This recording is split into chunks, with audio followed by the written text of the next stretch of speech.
This is Women Who Podcast. You were gifted with a voice. Now is the time to use it. Meet the Women Who Podcast.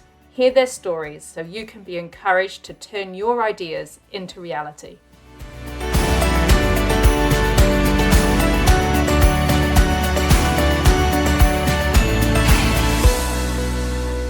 Hi, and welcome back to another episode of Women Who Podcast with me, your host, Alison Fraser. I've been getting some lovely feedback about this podcast, which tells me that it's something that you want to hear. I'm a firm believer in trying things and learning from them, whether they succeed or they don't go as we'd hoped. It's all a learning experience. One thing Nelson Mandela said was, you either win or you learn. So there's no failing, it's learning or winning. One thing I'm learning is about how to position this podcast, who it's for and what it's about. I think it's about learning and sharing what we've learned about making podcasts, as well as through living life. Why am I the one to do this? Well, I've been a podcast listener for 15 years, and I've listened to hundreds and hundreds of podcast episodes in that time. And as a journalist, I've written about people over 25 years. So this way, I'm speaking to people on this one subject of podcasting. This episode is an interview with Brandi Kelly, host of the Sober Bartender podcast. Brandi is the sober bartender in the title, though she hasn't always been the sober one. Brandi's podcast is a raw podcast which she uses to support other people on their path to sobriety. Before we dive in, I want to let you know about how you can support this podcast via Patreon. There are a couple of different tiers, and one of those tiers involves getting help and tips and all kinds of advice on starting your own podcast. That includes a library of videos showing you how to do a variety of things, plus a private membership space where you can share what's challenging you as well as celebrate what's going well. So if you've been thinking of starting a show, then this is your reminder that you are worthy and you are capable. Right, let's hear from Brandi.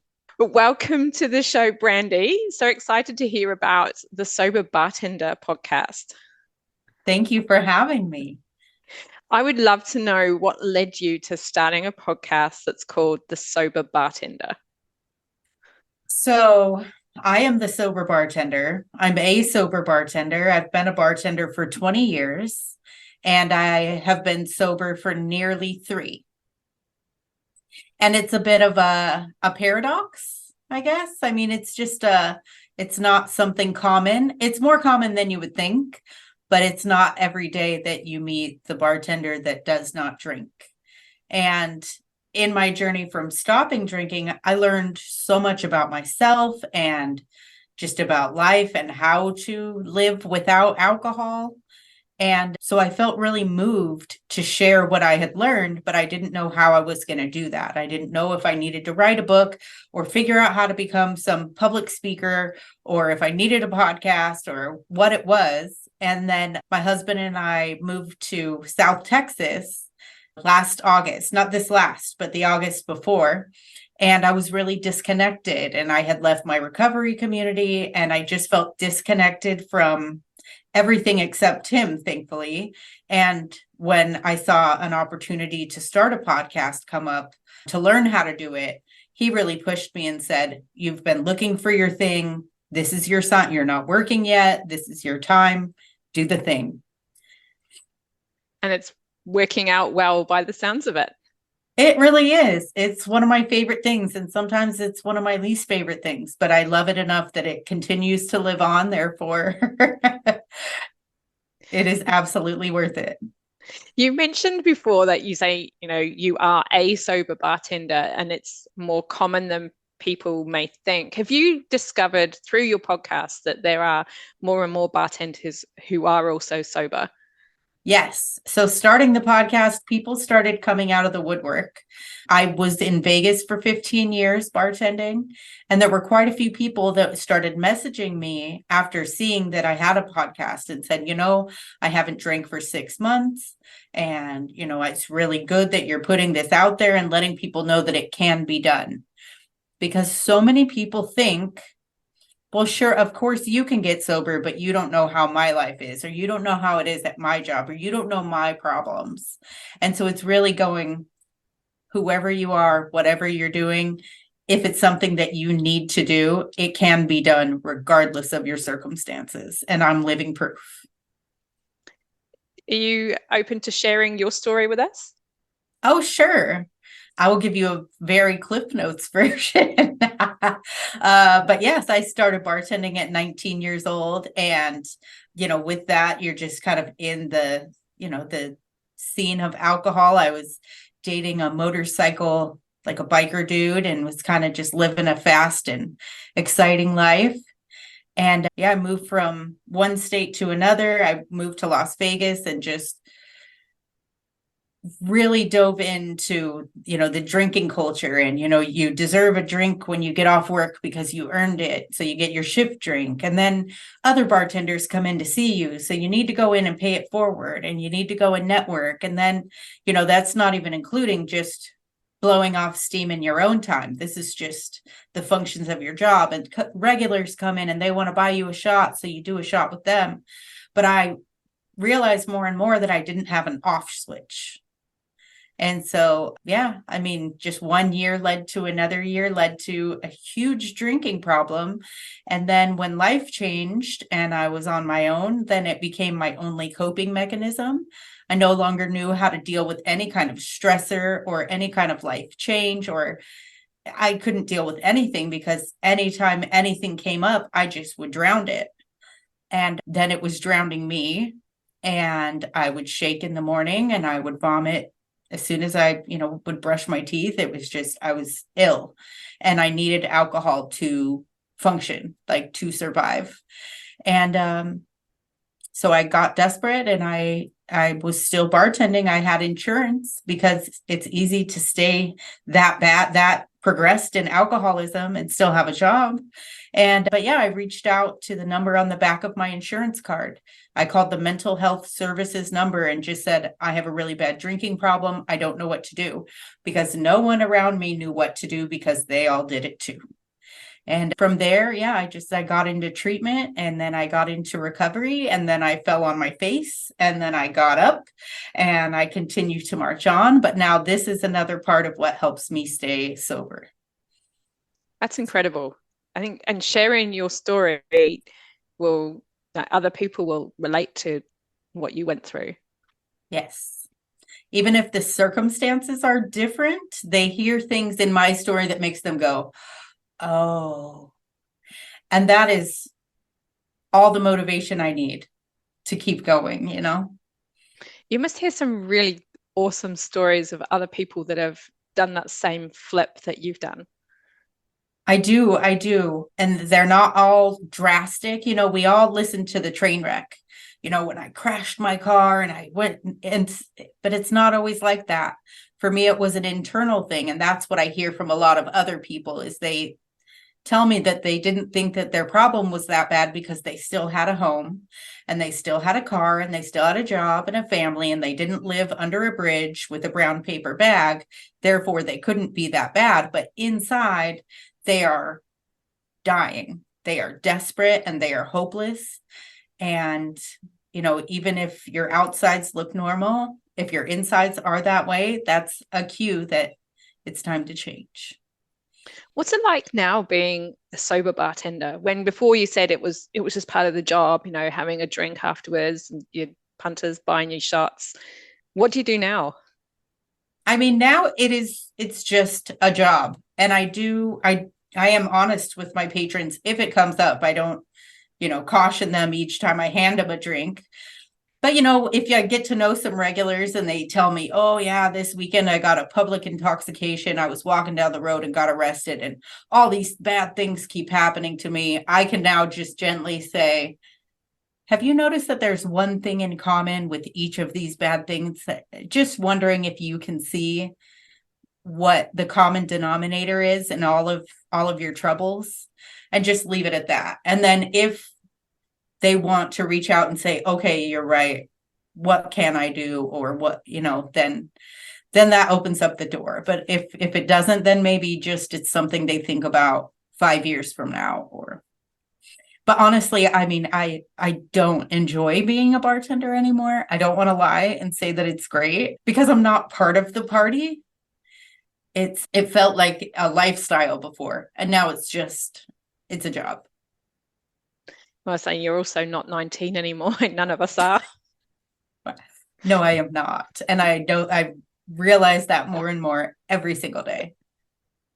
What has happened through your podcast that might not have happened to you if you'd not had your podcast? Like what doors has it opened or how has it changed your life? Well, so in doing the podcast, I started out doing interviews. So I was talking to other people, not just in recovery, but people that had overcome obstacles. So I talked to people that had reached the top in an MLM business and then realized that they felt like they were selling their soul and they were depressed and good on the outside and bad on the inside and left it all. And in talking to all these people that had overcome all these things, it really showed me my own ability to overcome and what I was kind of holding myself back from. But it opened my eyes. I started my recovery journey in 12-step recovery, which is just what everyone knows. It's everywhere, all over the world, and it's been around since the 30s. So when you need to get sober, you can go to AA, and it did save my life. But I also realized that what worked for me in the beginning was no longer fitting what I needed for my life now. And so in doing solo episodes and just talking about where I was at and what I was experiencing, I realized a shift that I needed to make in my own life. And in talking to all the other people that I had interviewed, I realized I did have what it took to do the unthinkable. So. Could you imagine not having your podcast? Like if you'd not listened like this time last year or, that voice about doing a podcast? I cannot imagine because it's a part of me and it's a motivator, and I'm in the shower and I'm thinking of, episodes and thinking, oh, I really want to reach out to that lady. And, oh, that author is always posting and I want to, reach out and email and, it's always a theme of like, what can I do? And it's a creative outlet that I didn't have. I didn't have a place, and there's so many things going on in here. I can't imagine where they went before this. Well, I think the world is also grateful that you have got your podcast going because there are so many people that do need to hear those stories to get themselves onto that path. Yeah, I hope so. That's the hope. That's the goal, is just something that I share or someone else shares on my podcast just reaches one person and they hear what they needed to hear that day. Getting that message of, thank you so much for what you said today. And I don't even ask what it was I said, but thank you so much for what you said today, because I got up and I went and let the sun hit my face, or I got out my journal and I just took everything out of my brain, or whatever it was, just knowing that it helped and my experience can benefit others. Were you a podcast listener yourself before you started your podcast? Here and there. Like I've always been an on again, off again Joe Rogan podcast listener. If there was just somebody I was curious about, or like on a cross country road trip, I would just throw on Joe Rogan because it kills 3 hours. But then I did stumble across Gabby Bernstein, and she hosts a Dear Gabby podcast. And she is recovered. She's in recovery, and she is a spiritual thinker and healer. And she was talking about the things that I was experiencing. And I was already on the path when I heard her, but when I heard her speak, I said, I don't necessarily want to do that, but it put the podcasting little seed in my brain to where I was like, okay, this is another outlet where I could help people. So I did listen to podcasts, but I was not like a regular all the time listener. And how about now that you're doing one, do you listen to more? I don't listen to them all, but I do have a 30-minute drive to and from work. So I was telling my husband that I don't think I listen that often, but I actually do. I do. And then the women that I meet and that are in my circle, and like I met you and I just binged your podcast, and then, then you're following it. And then when a prompt comes up, you want to hear what they're doing next. So Yeah, there's so many awesome podcasts out there. there's so much. Yeah.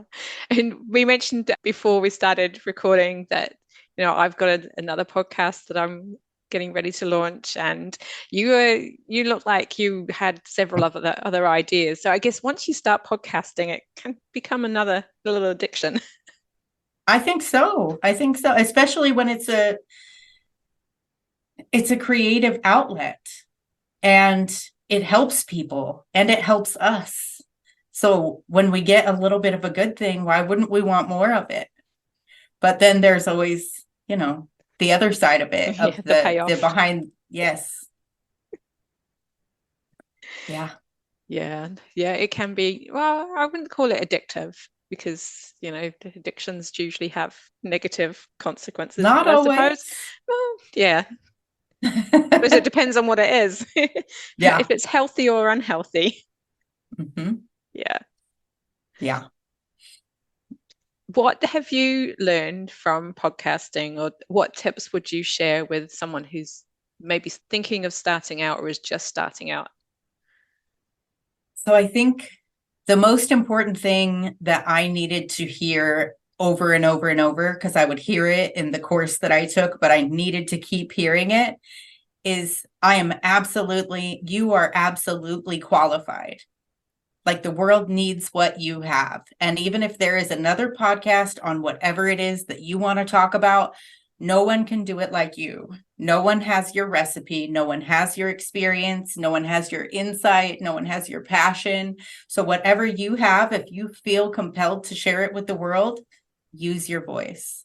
And also give yourself a break when it comes to learning the tech. If you are not a tech person, just be patient. Take 1 to 2 days to learn something new, if that's what it takes, because you will learn it. Because I will tell you that editing was my arch nemesis. And now I don't really care if I say or you know what I mean. I give myself a break and I move on. Yeah, it doesn't have to be so polished, or highly produced, like Joe Rogan, who's got a team of people with him and a professional studio. Sure. Yeah. And, it's real, and you can hear when it's real, and, it'll sound polished when there's a team of professionals doing that. But in the meantime, it is me and my little Boston Terrier, usually on my lap, trying to look at what I'm doing. And so I record, and then I go in and just make sure there's no long dead silences, because that happens. If there is, I cut them out, add the music, and we're good to go. It sounds like you've got it sussed. Will you keep doing more of the same with your podcast, or have you got any ideas on, I don't know, anything you'd like to do differently? Well, it's evolved just since January, when it first came out, where I had to have an interview, and then I really felt called to do solos. And now I've got people reaching out to me to have, I've got booking agents and publishers that are asking, would you like to have my client on your show? And so that's something that I'm interested in, but wanting to look into, because I don't want to just have anybody and everybody. If what they have I feel is beneficial, then I definitely want to share that. But I'm just going to let it be what it becomes. I don't have some hard set idea, because I know from life experience that, you want to make God laugh. You just tell him your plans, basically. Well, that's great. You've got people wanting to be on your show. That's a great sign.